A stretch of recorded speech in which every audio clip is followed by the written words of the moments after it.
Realtor, Krystal Lee Moore. I'm wearing my Realtor's Care hat right now because I'm pretty pumped about it.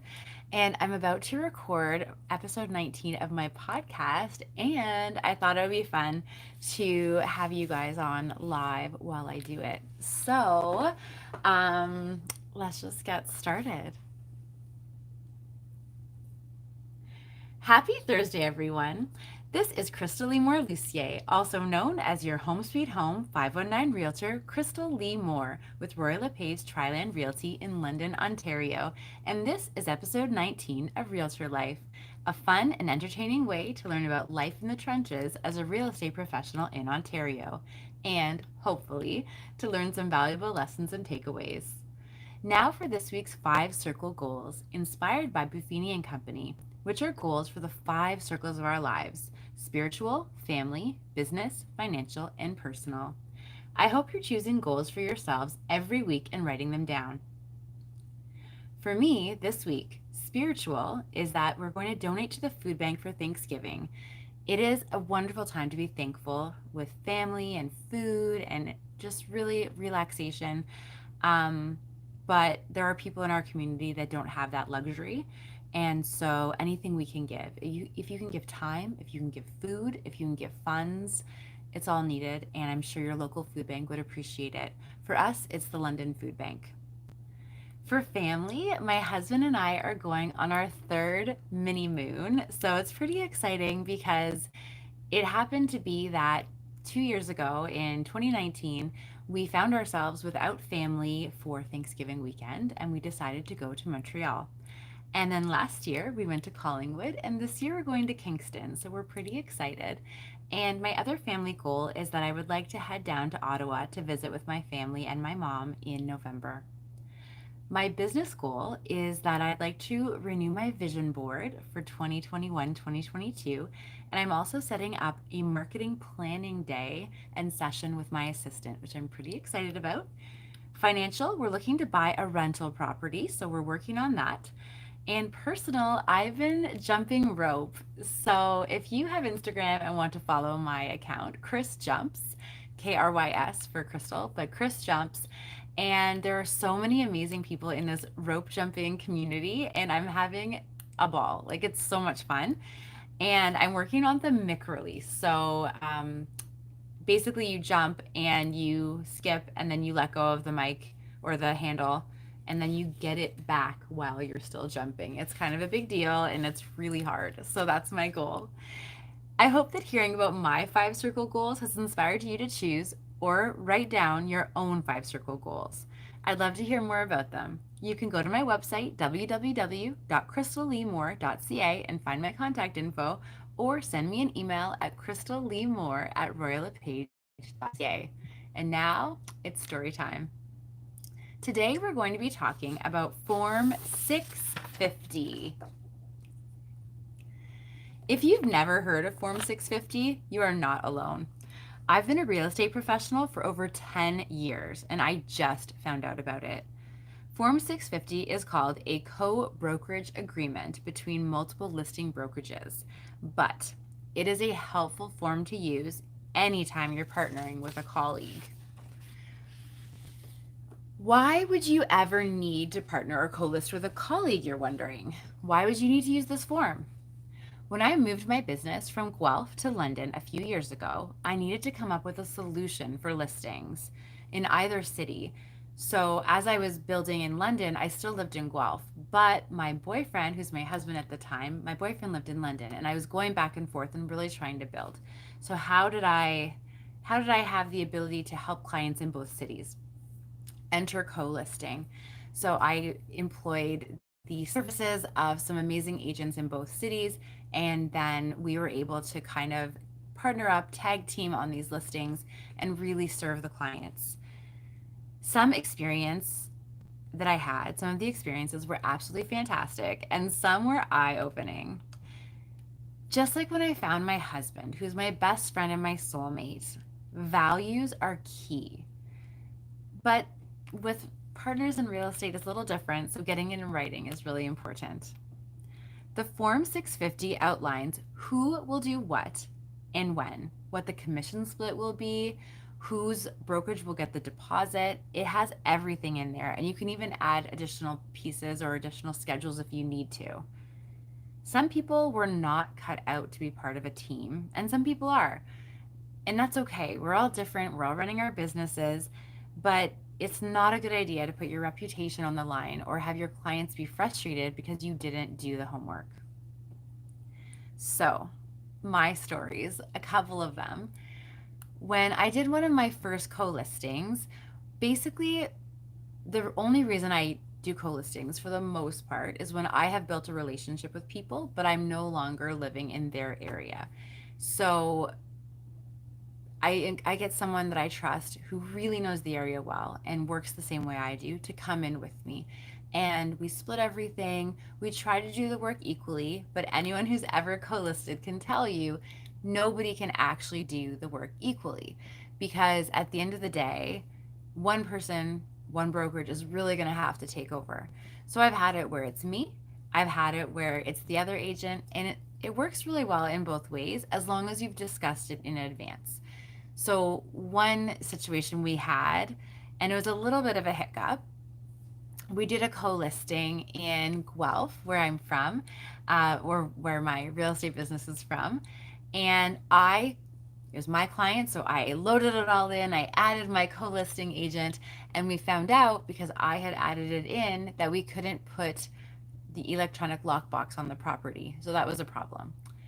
The next thing that happened was we did everything together, and it was a co-list, two different brokerages, but the buyer's agent sent the deposit to my brokerage, which was a problem because the offer was not named in my brokerage, or named, my brokerage wasn't named in the offer. So it was such an issue, and it just really became complicated. So live and learn. But if we had had this Form 650 in place from the beginning, we wouldn't have had that problem.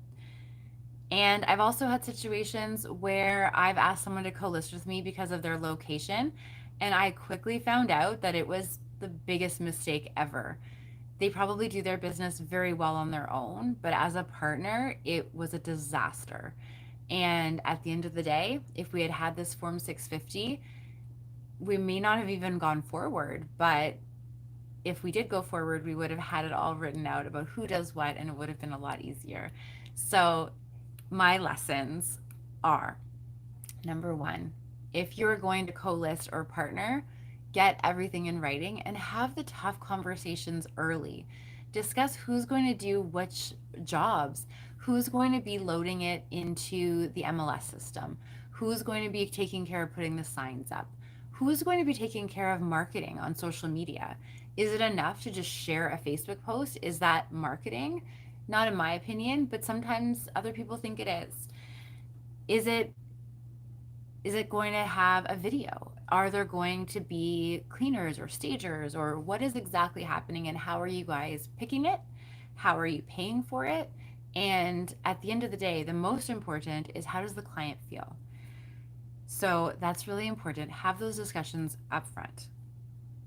Do not do this. Do not co-list or partner up unless you have a solid relationship with the agent. Sometimes we can get along really well with people, and then we work with them and we realize very quickly, sometimes too late, that we do not work the same way. And it's really tough to give the client the best experience while you're dealing with a frustration like that. So make sure that you know the agent and you've discussed how you're going to do things and that everyone's happy with it.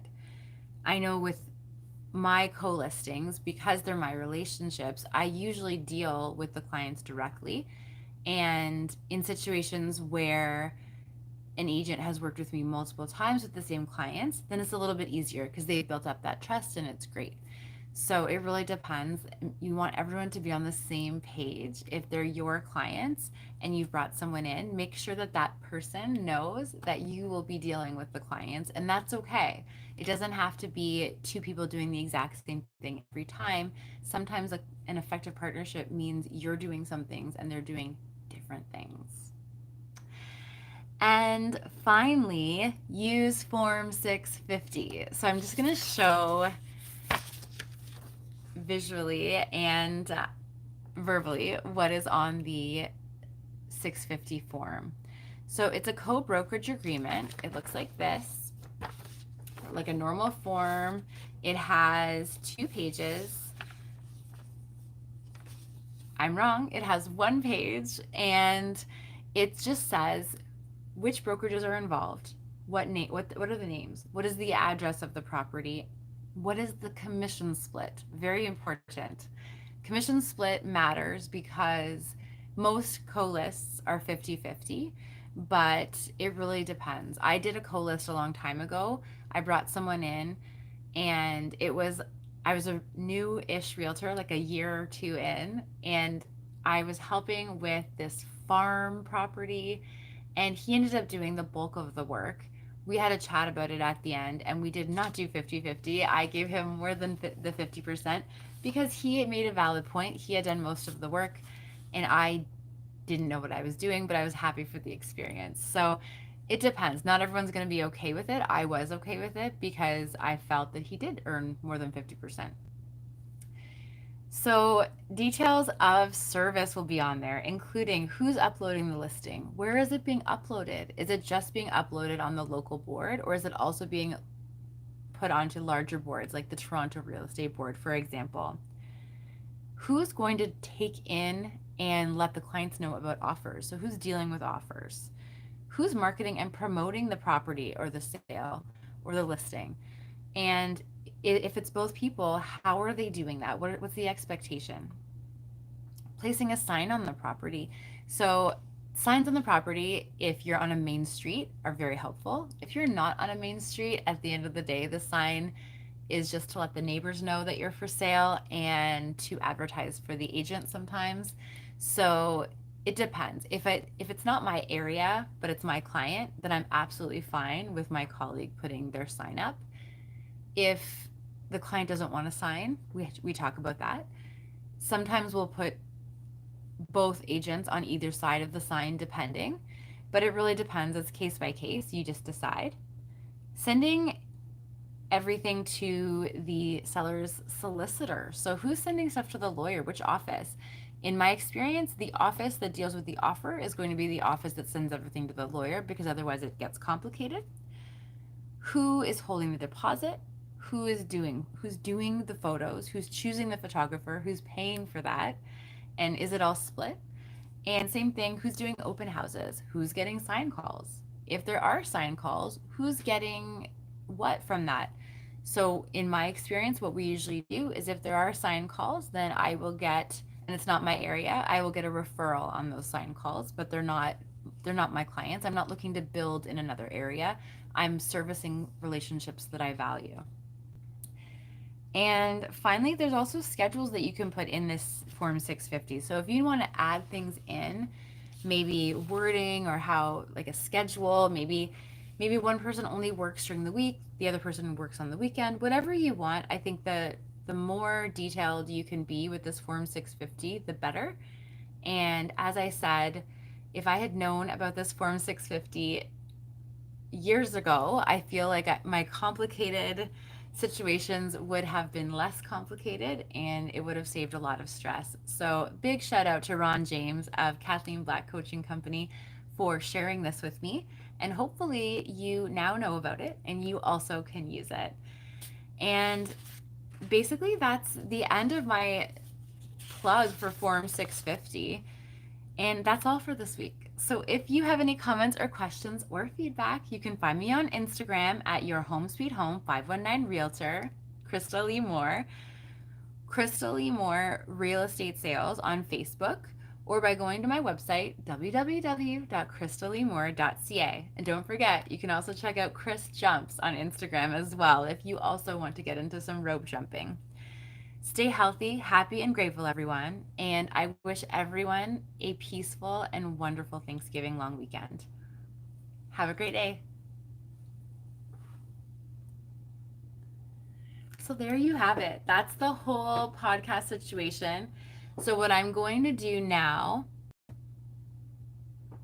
my computer is doing something strange. What I'm going to do now is upload it to Anchor FM. So if you've ever wanted to do podcasts, Anchor FM is a great place to put them. it then takes the podcast and puts it onto streaming services. So it puts it on Spotify, Google Podcasts, and a bunch of other ones. I will say I don't know that it goes on to Apple Podcasts. I have an iPad and I just recently downloaded Apple TV, or I subscribed to Apple TV. If you're wondering why I subscribed to Apple TV, okay, so it's for Ted Lasso. I am a huge fan. So if you have not seen Ted Lasso, and like me, you don't have Apple TV, you may want to subscribe to it because it's worth it. Ted Lasso is a very funny show. Jason Sudeikis is a co-creator, and he also stars in it as Coach Ted Lasso.